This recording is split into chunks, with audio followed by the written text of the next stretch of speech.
Kay buti mo, Panginoon, walang makakatulad mo. Lahat ay galing sa iyo, di ka magbabago.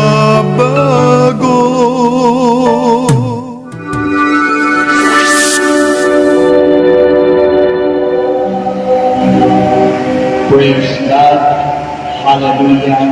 Hallelujah. Sa ngala ng Ama, ng Anak, at ng Espiritu Santo. Amen.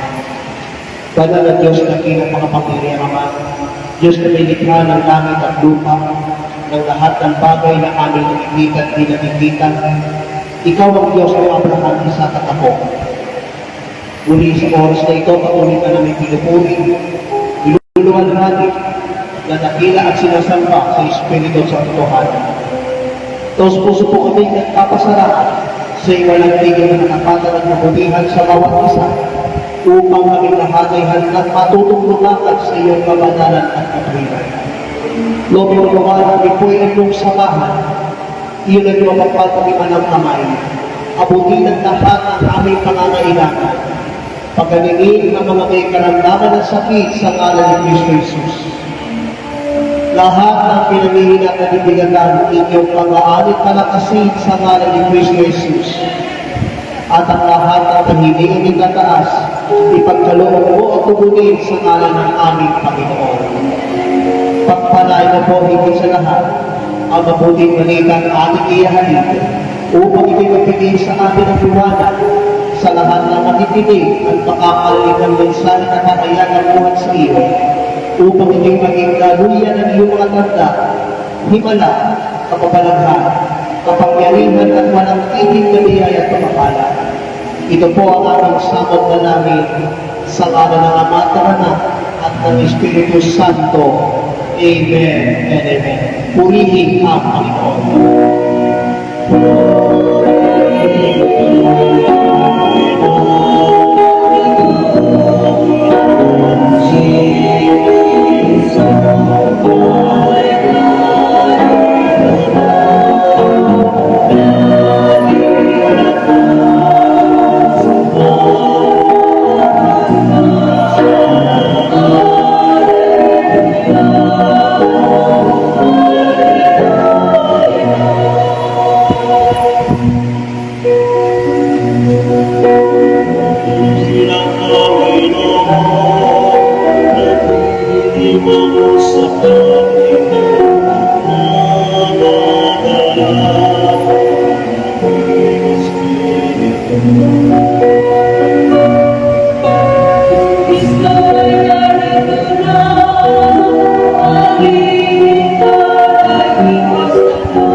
ating Panginoon.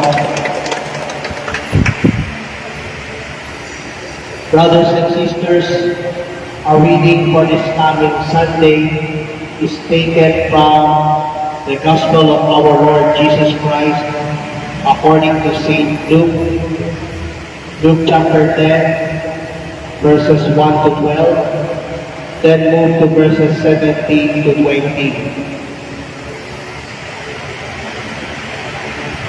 Ebanghelyo ayon kay San Lucas, Kabanatang 10, simula unang talata hanggang 12, at lulundag sa talatang 17 hanggang 20. Luke chapter 10, verses 1 to 12, then move to verses 17 to 20. At ganito po ang nakasaad sa wikang Ingles. After this, the Lord appointed 72 others and sent them 2 by 2 ahead of him to every town and place where he was about to go. He told them, "The harvest is plentiful, but the workers are few. Ask the Lord of the harvest, therefore, to send out workers into his harvest field. Go, I am sending you out like lambs among wolves. Do not take a purse or bag or sandals, and do not greet anyone on the road. When you enter a house, first say, 'Peace to this house.' If a man of peace is there, your peace will rest on him. If not, it will return to you. Stay in that house, eating and drinking whatever they give you, for the worker deserves his wages. Do not move around from house to house. When you enter a town and are welcome, eat what is set before you. Heal the sick who are there and tell them, the kingdom of God is near you. But when you enter a town and are not welcome, go into its streets and say, even the dust of your town that sticks to our feet, we wipe off against you. Yet be sure of this, the kingdom of God is near. I tell you, it will be more bearable on that day for Sodom than for that town." The 72 returned with joy and said, "Lord, even the demons submit to us in your name." He replied, "I saw Satan fall like lightning from heaven. I have given you authority to trample on snakes and scorpions, and to overcome all the power of the enemy. Nothing will harm you. However, do not rejoice that the spirits submit to you, but rejoice that your names are written in heaven." Palakpakan natin ang Panginoon Diyos. Pagkatapos ng mga bagay na ito, ang Panginoon ay humirang pa ng 72. Pinauna niya sila ng dala-dalawa sa bawat bayan at buong patutunguhan niya. Sinabi niya sa kanila, "Sagana ang aanihin, ngunit kakaunti ang mga manggagawa. Idalangin ninyo sa may-ari na magpadala siya ng mga manggagawa sa kanyang pumili. Humayo kayo, sinusugo ko kayong parang mga kordero sa gitna ng mga asong bukan. Huwag kayong magdala ng lungkutan, supot o panyakan. Huwag na kayong titigil sa daan upang makipagpabihan ng kaniluman. Pagpasok ninyo sa alinmang bahay, sabihin muna ninyo, maghari nawa ang kapayapaan sa bahay na ito. Kung maibigin sa kapayapaan ang nakatira roon, sa kanila ang kapayapaan. Ngunit kung hindi sila magkakamit ito. Manatili kayo sa bahay na inyong tinutuluyan. Kanin ninyo at inumin ang anumang idulog sa inyo, sapagkat ang manggagawa ay may karapatang tumanggap ng kanyang upang. Huwag kayong magpapalipat-lipat ng bahay. Kapag tinanggap kayo sa alin ng bayan, kanin ninyo ang anumang ihain sa inyo. Pagalingin ninyo ang mga may sakit doon at sabihin sa bayan, nalalapit na ang paghahari ng Diyos sa inyo.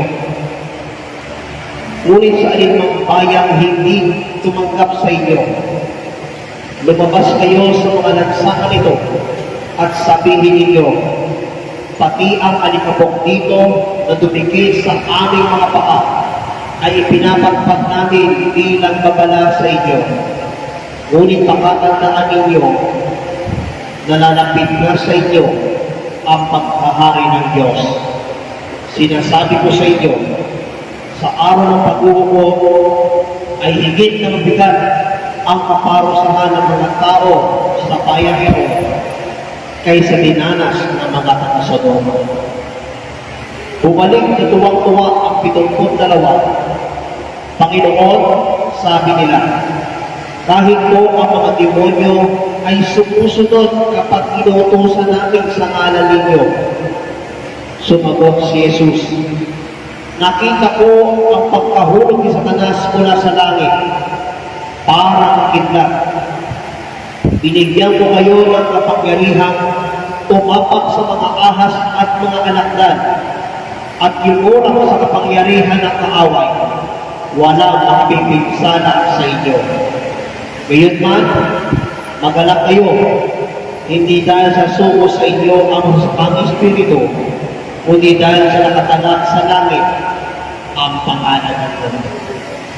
Brothers and sisters, ito po ang mabuting balita para sa ating lahat, buhat sa Panginoon. Purihin natin ang malakas sa ating Panginoon. Sige po, mahal po kayo po sa napakagandang presensya ng ating Panginoon. Isang pinagpalang hapon po sa inyo lahat. Salamat sa nasa unahan na sinagot. Pinagpalang hapon po sa inyo lahat. At pinagpalang hapon, gabi, madaling araw, ang pati ko sa inyo. Kayo po na nakatungkay sa digital platforms, sa Facebook, sa YouTube, saan man dahon kayo naturoon, ano man ang inyong pinagkakabalahan sa mga oras na ito, may magandang bagay ang darating at naghihintay sa inyo. Purihin natin ang malakas ng ating Panginoon. Paalala lang po para sa darating na Lunes, Hulyo 7, 2025. Ito ang dapat gawin at dalhin ang mga sumusunod. Isama natin sa ating araw-araw na mag-arasal ng namin at Santa Novena 1 ang intensyon ng matagumpay na pagkaraos ng anibersaryo at makaranas ng himala ang mga taong dadalo. Hanggat maaari o may pagkakataon ay tumanggap ng sakramento ng kumpisal upang lubusan ng gabi ang biyayang inihanda sa atin sa araw ng anibersaryo. Amen. Now, magdala ang bawat isa ng mga sumusunod sa mga dadalo. 7 prayer request at nakipa ng ating pinakamainam na handog ng salamat sa Diyos, maaari nang isulat sa malinis sa papel para sa mismong araw ng anibersaryo at nakapokus tayo sa programa. 3 sandwiches, bottled water, healing oil, at panyolito na itataas sa healing message.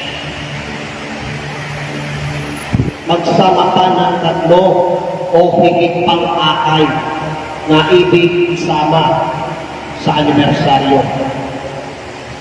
At ang dress code sa mga attenders ay kahit anong disente at presentable pananamit. Amen po ba? Sa mga attenders na aakayin nyo. Amen po ba dyan? At para sa lahat ng mga manggagawa, hanggat maaari, tumanggap din tayo ng sakramento ng kumpisal bago ang araw ng anibersaryo upang dumaloy ang lubos na grasya na galing sa ating Panginoon. Sa araw din ng anibersaryo ay maaaring magdala ng pagkain na pwedeng ipahagi sa inyong mga dalang akay. Subalit ito'y dapat bukal sa ating kalooban. Amen po ba? At ang dress code ng lahat ng manggagawa na bubuo sa 22nd Anniversary Committee ay yung ating best Sunday dress. At kung may mga nakapkasundoan, ang bawat committee ay welcome din basta desente at presentable ang pananamit. Naway mapuno natin ang Taguig City University Auditorium ng mga taong magpupuri at sasamba kay Yahweh El Shaddai ngayong araw ng Lunes, July 7, 2025 from 2 to 8 p.m. Purihin si Yahweh El Shaddai na malakas. Sa Taguig City University Auditorium. Doon po ang venue ng ating anibersaryo sa araw ng Lunes. At tiyak, may magandang bagay ang darating at naghihintay sa mga dadalo sa araw ng Lunes. Purihin ang buhay na Diyos.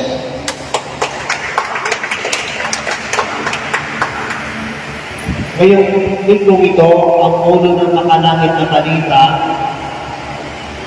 ay tatawagin ko po the mission, the message, and the miracle.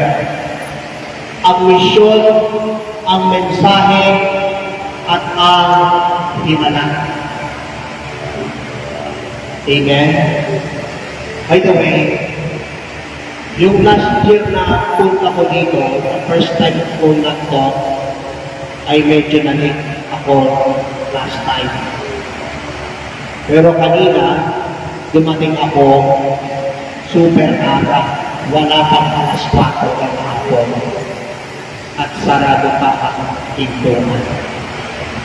Amen. Wala pang katao-tao.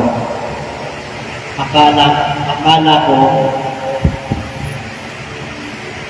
kasi akala ko, pag wala pang tao, walang prayer. Ang sabi ng Panginoon, anak, alas 5 pa ang prayer meeting. Mabuti pa. At tsagaan mo na lang mag-hintay ng mga tao parating sa buong simbahan ito. Purihin natin ang buhay ng Diyos. Amen? Now, sa ating ebanghelyo ating binasa, kung saan pinapunta ni Jesus ang 72 alagad upang ipahayag ang kaharian ng Diyos, Ituro nito ang kahalagahan ng misyon, pagtitiwala sa Diyos, at walang hanggang kagalakan. Amen? Amen po ba? Kanina, ang sabi sa akin ni Sister Penny, hanggang 6:30 tayo magtatapos. Sapagkat mamaya po ay gagamitin ko yung simbahan. Sapagkat magkakaroon yata ng visa ng grupo Focus for Christ. So, bibilisan ko po sapagkat baka sabihin, ilo-overtime ko ang pay-chain kahit naka-Facebook live pa naman. Now, ano pong bagay ang dapat malaman tungkol sa misyon, mensahe, at himala ng pagsusugo ni Jesus sa 72? Una sa lahat, higit sa lahat, the first thing on the mission, message, and the miracle is this: the call to mission. Ang tawag ng mission. Amen po ba? Matatandaan ko po yung theme song ng quadricentennial na Kristyanismo ng ating bansa noong 2021. Ika nga na umpisa, magdaang taong nilaya. Salamat, Panginoon, sa iyong tuna. Misyon mula sa aming puso.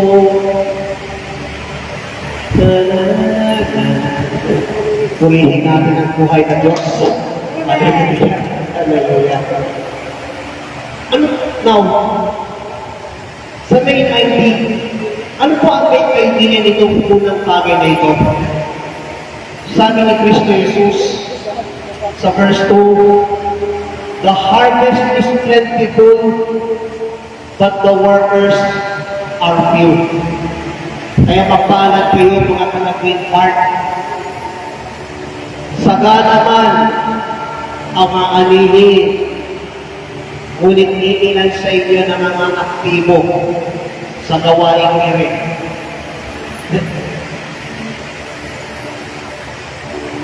Ang mahalaga, ipinupunta ang mensahe at kapahayagan ni Yahweh Yahshua. Purihin si Yahweh Yahshua. Sagana ang aanihin, subalit kakaunting ang mga nagagawa. Hindi na importante kung ilang katao ang dadalsa sa 5 to 6:30 na gawain kapag araw ng Biyernes. Ang alam, batid ko yung ilan dyan, mga busy sa trabaho. Amen? Kahit inabot pa ng rush hour. Amen? Now, ano po ang sabi ni Jesus sa Matthew chapter 28 verses 19 to 20? Therefore go and make disciples of all nations. Kaya humayo kayo at gawin ninyong alagad ko ang lahat ng bansa. Baptizing them in the name of the Father and of the Son and of the Holy Spirit, and teaching them to obey everything I have commanded you. And surely I am with you always to the very end of the age. Purihin si Jesus.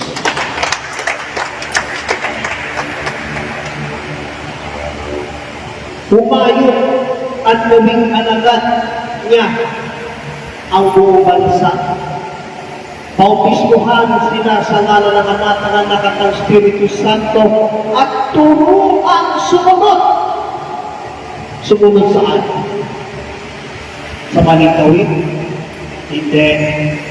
Sa lahat ng ipinag-utos ng Panginoon. At ito po ang pangako ni Jesus. Ako'y laging kasama ninyo hanggang sa wakas ng panahon. Purihin si Jesus. Turuan sumunod sa lahat ng pinapagawa. Amen po ba? Pag sinabing pumalakpak ang malakas sa Panginoon, pumamalakpak. Pag sinabing sumigaw ng malakas, kaya wala siya sumisigaw. Pag sinabing lumunod, kaya wala siya lumunod na.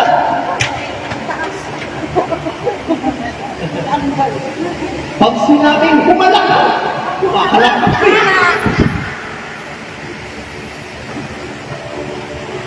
Kahit sabihin na ng mga rumulong, mga uto-uto tayo,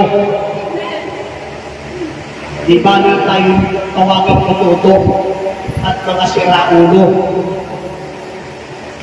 ibibigay natin kay Yahweh El Shaddai.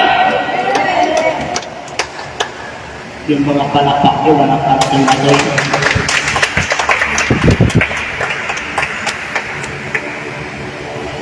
Ano ang maaaring i-apply? Ipanalangin para sa mga manggagawa at tumugon sa tawag ng Diyos. Kahit kayo mga senior citizen, enjoy your life. Bukod sa gawain ito, first priority ninyo ay ang inyong mga apo. Amen?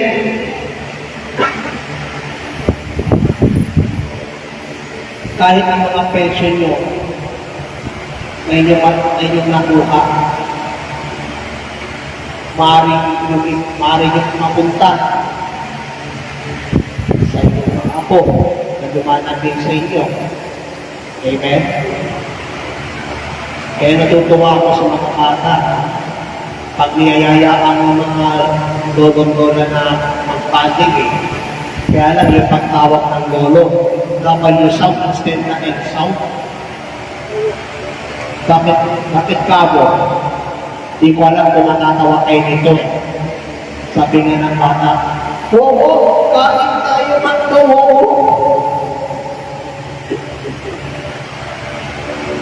Pag lola naman, wawa, kain tayo ang restaurant, wawa.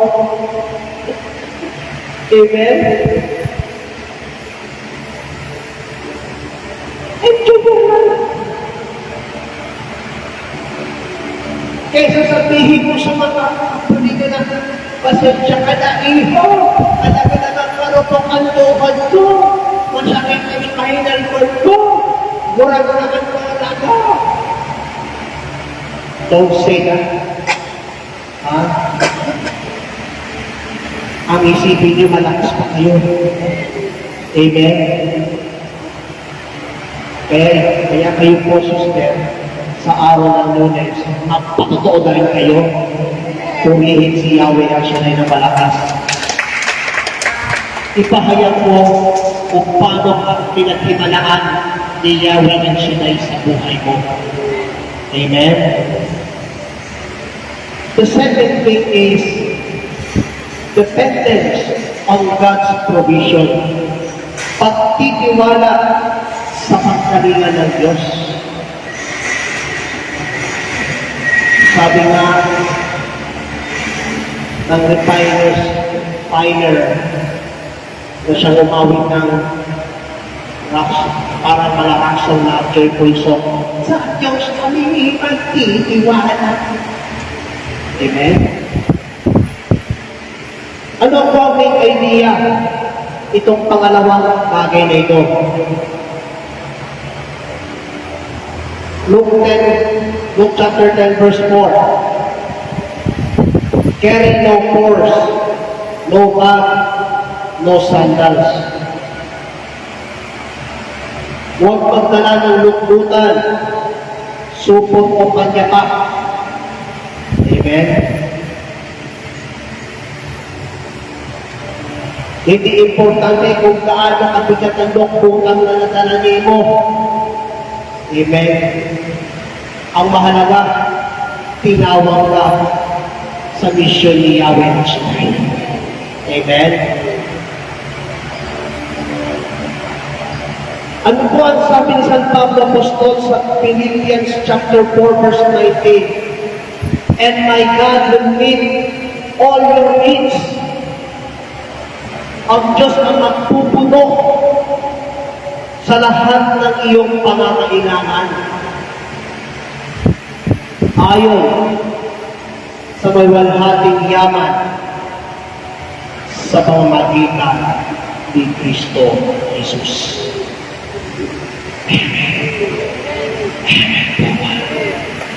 Kanina, habang nag-umpisa, nabanggit sa akin ni Brother Derek, siya na yung nagatungtong doon, siya pang nagtok, saan? Doon sa hayo ng dapat kung sa nakasay na preacher, sabi ko, pagpihira. Bakit hindi na itong paanang asay preacher na yun? Para, aray ko po.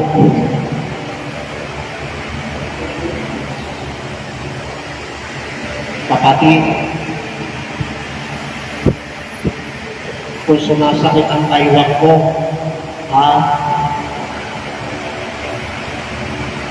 manalig ka. Ikaw ay tatayong walang taiwan na may sakit. Purihin natin si Yahweh Shaddai ng malakas. Amen? Amen po ba? Amen. Si Brother Ryan na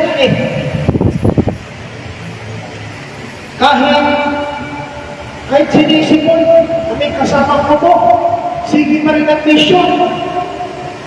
Pero ano?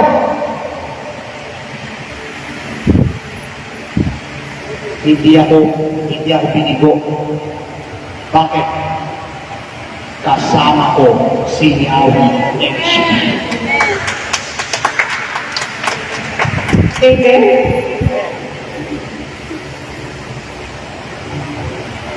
Ano ang maaaring i-apply sa pangalawang bagay na ito? Trust God and not the material security.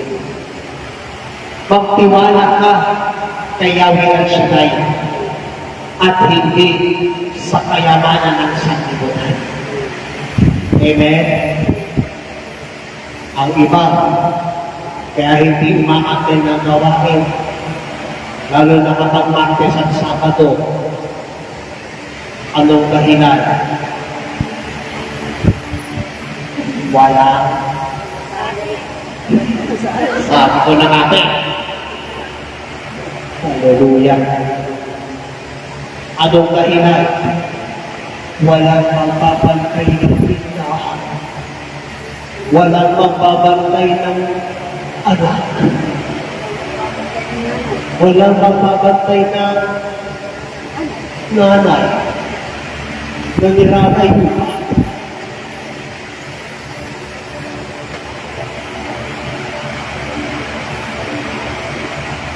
Paano paghihimalaan ng Diyos yan?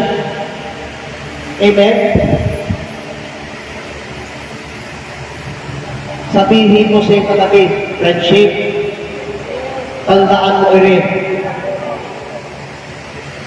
sa Diyos tayo magtiwala at hindi sa kayamanan ng daigdig. Anong tugon ng katabi niyo? Purihin si Yahweh Shaddai.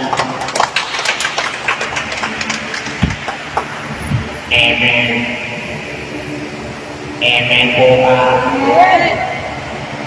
Ano po ang ikatlong bagay about the mission, message, and the miracles? The third thing is proclaim peace and healing. Ihayag ang kapayapaan at kagalingan. Ano po ang sabi ni Jesus sa verse 9? You may heal the sick and tell them the kingdom of God has come near.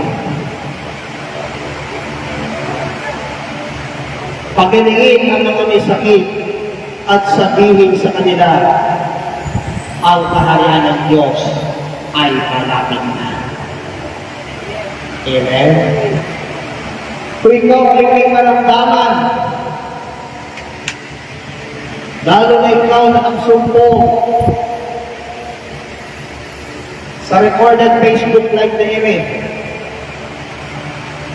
hindi si Brother Ryan ang nagsasalita sa iyo. Ang naghayag sa iyo na si Yahweh ang Shaddai. At ipinahahayag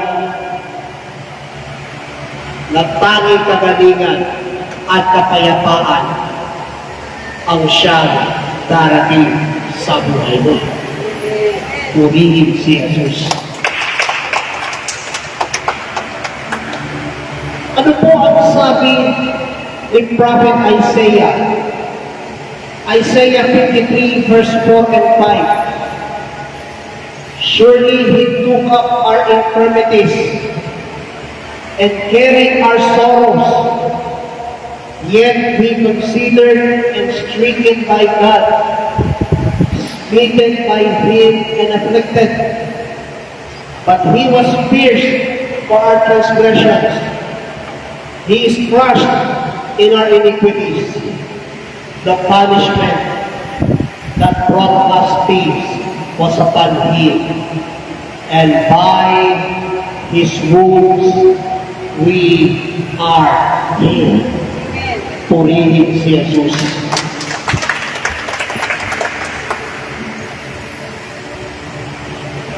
Focus your eyes on Jesus who crucified the cross.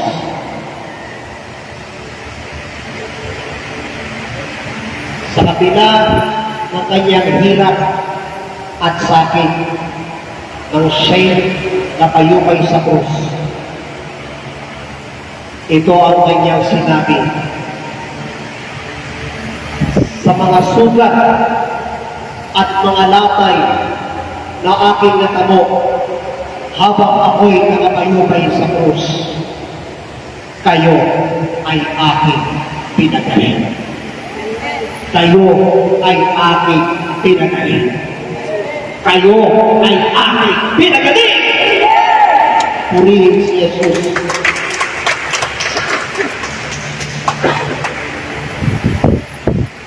Yan ang mensahe ni Kristo. Tayong lahat ng mga may karamdaman ng sakit ay kanyang lubos at pinagaling. Amen po ba? Palakpakan si Jesus.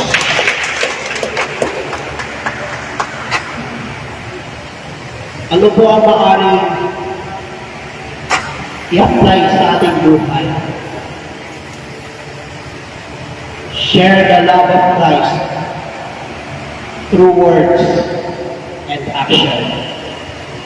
Ibahagi ang pagmamahal ni Kristo sa pamamagitan ng salita at sa tawag. Amen. Ang iba,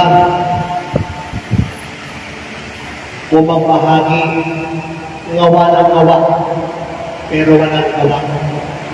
Totoo o hindi? Tama po ba o tama? Kala ko sinungaling. Palakpakan natin si Yahweh ang Shaddai sa palabas.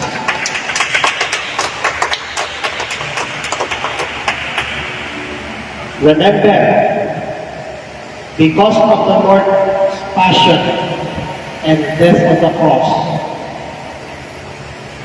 tayo'y kanyang tinamahal. Parang sinabi ni Jesus, I never thought that I could love someone as much as I love you. I know it's crazy, but it's true. Amen po ba? Purihin si Jesus. Ano naman ang ikaapat na bagay na dapat nating tandaan? The fourth thing is responding to rejection. Pagharap sa pagtanggi. Kayo ba'y nakaranas na kayo'y tanggihan ng mga tao di pagkaalong kilala ang Panginoon? Amen? Mas nga kami nagsasabi, nakaranas sila ng rejection na sa kamay. Mapalad kayo. Anong sabi ng Panginoong Jesus? Sa Luke chapter 10 verse 11, shake the dust off your feet as a testimony. Pag binasa mo sa sariling wika, kahit ang mga alikabok ng bayang ito na dumikit sa ating mga paa ay aming ipinapagpag bilang pagpapahayag ng babalat. Pero pagkatandaan natin, malapit na ang paghahari ng Diyos. Purihin ang Panginoon.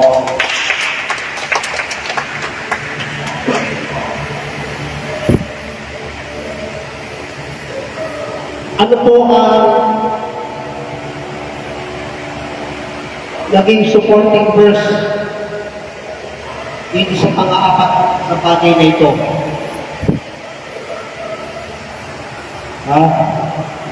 Pinarisan doon sa tagpong pinarisan ni Pablo at Bernabe ang alin? Ang alikabok na dumikit sa kanilang paa. Acts chapter 13 verse 51. Acts chapter 13 verse 51. Paul and Barnabas shake off the dust. Amen. Ipinagpag ni Pablo at Bernabe ang alikabok na nagpaparumi sa kanilang mga paa. At ano po ang maaaring i-apply sa pang-apat na ito? We must persist without bitterness. Magpatuloy ng walang anumang puot. Ituloy ang misyon ng walang anumang puot. At ipahayag ang mensahe at kapaayagan ni Yahweh El Shaddai. Purihin si El Shaddai.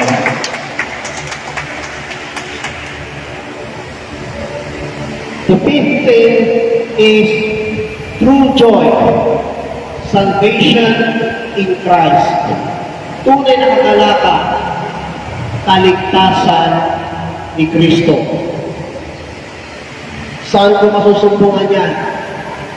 Luke chapter 10, verses 17 to 20. Bumalik na tuwang-tuwa ang pinumpot na lawa at sinabi ko sa Panginoon, Panginoon, kahit po ang demonyo ay sumunod, mautos lang sa pangalan mo. Ang sagot ni Jesus, nakita ko na bumabagsak si Satanas mula sa langit parang iglat. Binigyan ko kayo ng kapangyarihan tumapa sa mga ahas at mga lakdan at lumurang sa kapangyarihan ng kaaway. Walang makapipinsala sa inyo. So in this, I have given you authority to trample on snakes and scorpions, and to overcome all the power of the enemy. Nothing will harm you. Amen. Ano po ang sabi ni Jesus sa John chapter 3 verse 16? Ito ang pinakapapunan sa lahat. For God so loved the world that He gave His one and only Son, that whoever believes in Him shall not perish, but have eternal life. Amen. Alam niyo, natatandaan ko yung kinuwento ni Bishop Ted Tamali, yung mama na nango sa kalasingan. Nung mag-uhuli ng pari, sabi, tayo'y nagkatipon-tipon dahil kay Kristo. Ang sabi ng mama, narinig ko na yan, narinig ko na yan. Ano po ang sabi ng pari na nag-uhuli? Sabi ni Jesus, for God so loved the world that He gave His one and only Son. Ang sabi ng mama, narinig ko na yan, narinig ko na yan. Sige tayo ng huli ng pari. Repent and believe in the gospel. Ang sabi ng mama, narinig ko na yan, narinig ko na yan. Ano yung ginawa ng mama? Ay, pare, abay tinuro pa yung mama, sabay wika. Isang hirit pa. Pag yung bibig mo marinig ko, lalaman ko yung ang sabi ng asentong mama, yan ang hindi ko narinig.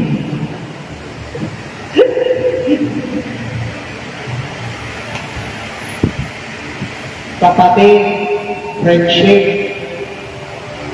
habang may naghahayag sa harapan, bend your ears and put your heart to what God said. Amen.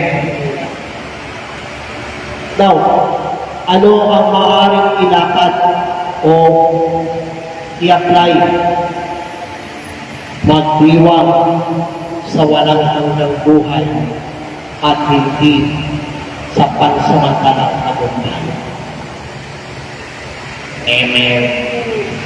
Amen po ba? Palakpakan natin ang Panginoon. Tuktok pa sa verse 20.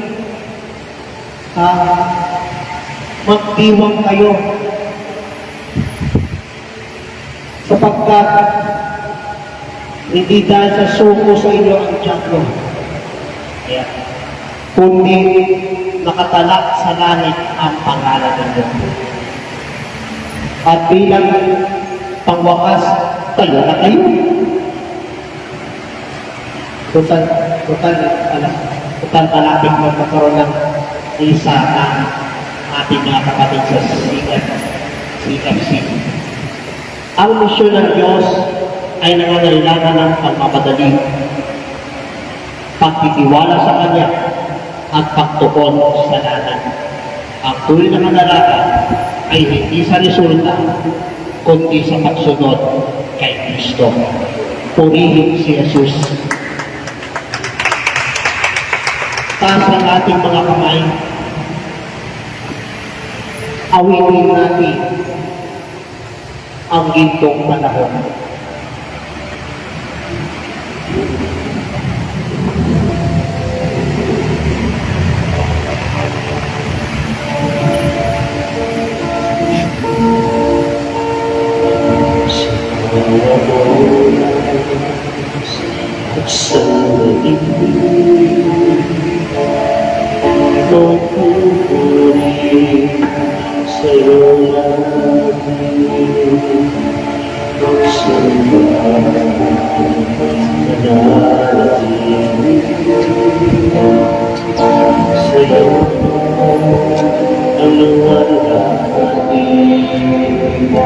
Sa bawat oras at sandali at susunod sa'yo natin sa tao mananatiling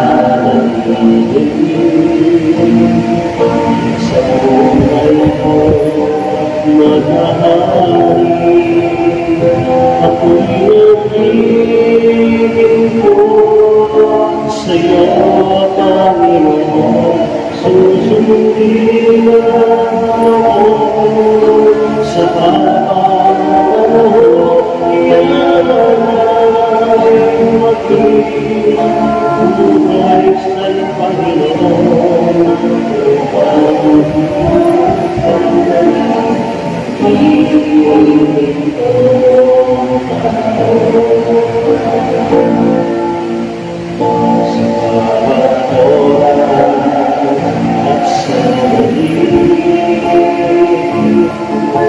susunod sa'yo lagi. Salita mo nananatili sa buhay ko ay nag-aari. Ako'y naglilingkod sa'yo, Panginoon. Susundin ako sa habang panahon, ilalagay sa'yo, Panginoon, upang ang bawat sandali magiging ko ako, upang ang bawat sandali magiging ko ako. Salamat Panginoon sa mensahe na Panginoon ipinagkaloob sa bawat isa patungkol sa mission, message, and the miracle. Nawa magsilbing aral ang mensaheng ito at may bahagi sa iba ang kanilang nakapakinggan. O Diyos, patuloy mo rin pagpalain ang lahat ng nandirito sa loob ng simbahan ito. Pagpalay mo po ang urang pahuko ng simbahan ito. Pagpalay mo rin po ang mga nagtaguyod ng gawain mo sa tao ito. Simula sa coordinator, system coordinator, hanggang sa pinakamababang lingkod. Kasama ang mga awing manunod at ang iba pang bagay at iba pang mga nagsusuporta. Patuloy mo silang pagpalain. Sundan ang iyong mga tanda, himala, kapamalaghan, kapangyarihan at walang tigil na biyan at kapanan. Pagpalay mo po ang basta ng mga hawak ng aming mga kapatid. Ang kanilang mga handbags, wallets, bibig, tubig na istisit, panyo at ang ibang mga bagay na kanilang itinataas. Gamitin mo bilang mga santa upang ang sino makahipo ay sundan ng inyong mga tanda, himala, kababalaghan, kapangyarihan at walang tigil na biyan at kapanan. Maging ang kanilang mga prayer requests na nakasulat sa puting papel at kanilang mga kahilingan. Inaangkin po namin na lahat ay answered prayer. Basbasan na ng mga alat handog, ibalik sa kanila ng usong lakal, siksik-tiklik at umakapaw. At sa aming pansamantalang pag-iwahiwalay, taglay po namin ang ibayong lakas at ibayong sila na galing sa banal mong pangalan. Maraming salamat, Panginoon. Ito po ang aming dalangin kaysa ng panalangin ng aming inang Birhen si Maria at ng lahat ng mga anghel na banal sa langit. Sa pangalan ng iyong lugtong anak, ang aming Panginoon at pagligtas Panginoong Kristo na nabubuhay na kahain kasama mo at ng Espiritu Santo, isang Diyos, ang pasawalang hanggan. Everybody say Amen. And may the Lord God bless us all now and forever. In the name of the Father, and of the Son, and of the Holy Spirit. Amen and amen. God bless everyone. Panginoon, walang makakatulad mo. Lahat ay galing sa iyo, di ka magbabago. Kay buti mo, Panginoon, walang